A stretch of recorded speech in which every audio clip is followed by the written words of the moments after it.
வரிசையில் தாத்தா D D to to தே தே தை தோ தோ தௌ இந்த 12 எழுத்துகளில் வெறும் 8 எழுத்துக்களை கொண்டு நம் காலமேக புலவர் ஒரு பாடலை இயற்றியுள்ளார்.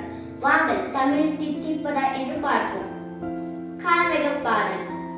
தத்தி தாதோதி தாதூதி தத்திரி துத்தி துதைதி துதைதத்தா தாதூதி தித்தித்த தித்தித்த தாதேது தித்தித்த தெத்தாது தித்தித்த தாது. இப்பாடலின் விளக்கம். தத்தி தாவி பறந்து சென்று ஒரு பூவில் உள்ள தாதுவை உண்கின்ற வண்டே, ஒரு பூவில் உள்ள தாதுவை உண்ட பின்பு வேறொரு பூவில் உள்ள தாதுவை உண்கிறாயே, உனக்கு எந்த பூவில் உள்ள தாது தித்தித்தது என்று விளக்குகிறது இப்பாடல்.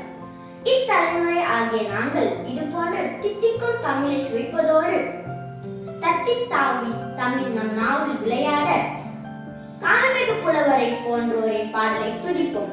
தமிழ் தேடலோடு விடைபெறுகிறேன். உங்கள் சித்தார்த். நன்றி.